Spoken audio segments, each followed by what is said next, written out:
I'm also sorry that it is so dark. All power to the underground was lost when Dr. Alphys shut down the core. Don't worry about it, Your Highness. A little gloom never killed anyone. Hey, I thought we were going to stick to the whole no-casting magic thing. While Papyrus and I can handle a bit of chill, you are not built for such temperatures. The small cast will not break me, Captain. Rest assured, I thought my actions through. I do not act in haste. Yeah, well, thanks. But no more. We gotta reserve our strength. You said yourself, we don't know what we're up against. The fact that Sans hasn't just blipped him and Frisk back to the surface has me worried. He might be in need of healing, and that's going to take a lot out of us. Alphys' medical mumbo-jumbo assisting or no. I agree, Undyne, but we must also be prepared to make emergency exceptions. I'm sorry, but do you suppose you could put me down now? Oh, yeah, sure. Sorry, buddy. You're so light I almost forgot I was carrying you. You seriously need to put some meat on those bones. That is quite truthfully impossible. That is all right. No harm done. I'm just a little... stiff.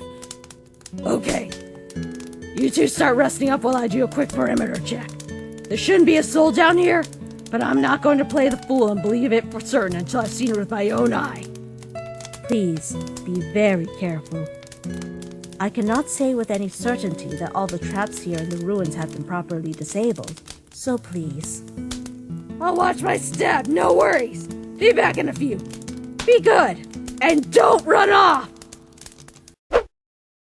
Humans, make sure you subscribe and turn on notifications. That way you'll never miss a video with the great Papyrus. Enjoy. Are we children that she thinks we would wander off? Undyne is just being Undyne.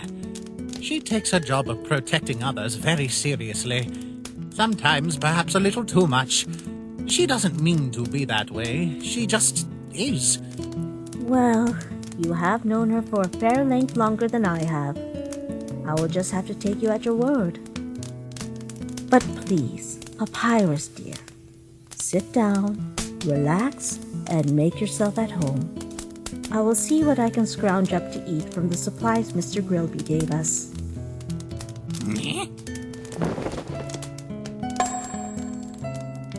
Ah, there we are. Mr. Grillby packed us a great deal of nutritional items. Apples, some wheat oats for bread, 3 canteens of water, and a bottle of ketchup. This will do quite nicely. I may have left a pan or two in my old kitchen when I left. Perhaps I can make us some apple bread. That might be... Your Highness? Papyrus, I have told you before. There is no need for such formality. Really and truly, my dear. My name is Toriel, and you may call me as such. I will not be offended in the least. Oh, well, Toriel? Yes? May I ask you a question? Of course, Papyrus. Is something bothering you? Well, actually, yes. Are you alright? Are you hurt? Sore? Do you need me to heal you again? What? Oh, no. Your healing was more than sufficient. It is... about... the king. About Asgore. Papyrus, you are a fine young skeleton, and I care about you and your brother deeply. But I do not wish to discuss that monster with anyone or at any time. See, that's exactly what I mean to say. You seem so very angry with him, but I don't understand. You loved him once. Do you not love him anymore? He betrayed my trust. He went against our very principles. He murdered innocent children, all for the good of our people. That is despicable. I left because even to look at my own husband's face made me ill. All I could see was the blood on his hands and the LV in his soul. Sometimes the people we love make mistakes, Papyrus. And sometimes those mistakes, the things they did are unforgivable. I may have loved Asgore once, but that love has long since grown cold and stale. Oh. That bothers you. I guess it does. I just don't understand. You see, I love my brother very much. He is my only true family. He raised me to be the skeleton I am today. We've always been together, no matter what. But I know he keeps things from me. I know he does. He goes to great lengths to lie and cover up that which he doesn't want me to see. Like when he's hurt or frightened. He tries to protect me by keeping secrets and forcing fake smiles for my benefit. For everyone's benefit, except his own. It's frustrating and annoying, but he's hurting so much, Toriel. And no matter how much I tell him that I love him, he never seems to trust me enough to open up and tell me why. Like, he thinks my love has boundaries. What he doesn't understand is, even if he had been through something horrible, done something horrible, I would still find it in my soul to forgive him and love him. Because he's my brother. And I would never leave him to face his mistakes alone. Papyrus. And I know what the king did was wrong. What he did was truly horrible, and I'm not telling you to forget what he did. He hurt you in the breaking of himself. And by holding on to your anger, I think you're only continuing to hurt the both of you. I think that, maybe, you both deserve to heal. And you can't when the wound is constantly being torn back open by your anger and his guilt. You don't have to be what you used to be. Just, please, be something new. Be something good. Because mistakes are just mess-ups. Everybody makes those. Just some worse than others.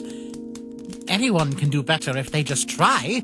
And it just seems to me that the king is trying very, very hard. And yeah, that's all I wanted to say. I know it sounds silly.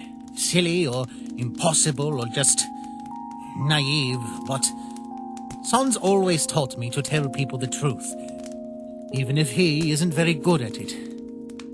It's hard to do, and scary. And sometimes it means telling someone you care about something that might sting a little inside, or even sting a lot. I don't know. It really isn't any of my business. It's just, maybe you do still love him.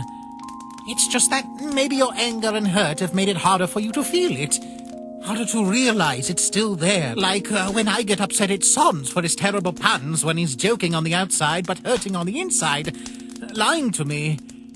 It doesn't mean I love him any less. It just means that, for that moment, I forget a little more than I should. I just don't understand. But I'm trying to. I'm sorry I made you upset. It wasn't what I was intending to do. And my experience with Sons is a poor comparison to what happened between you and the king. I just don't like seeing people hurting. People I care about. Like you and Asgore. Like my brother. I shouldn't have brought it up at all.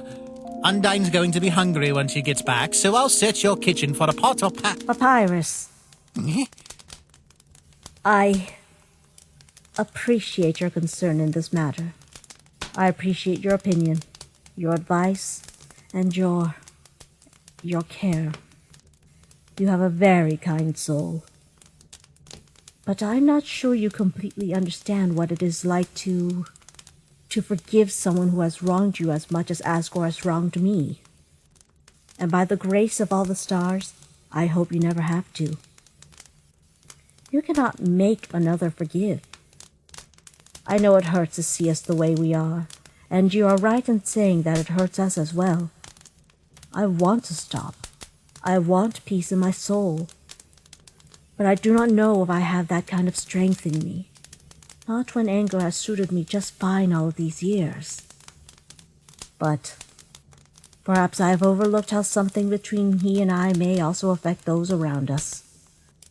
I know for a fact that both Asgore and myself care a great deal about you as well. All of you. So, Papyrus, I will consider your words. I cannot say that anything will come of it, but I will.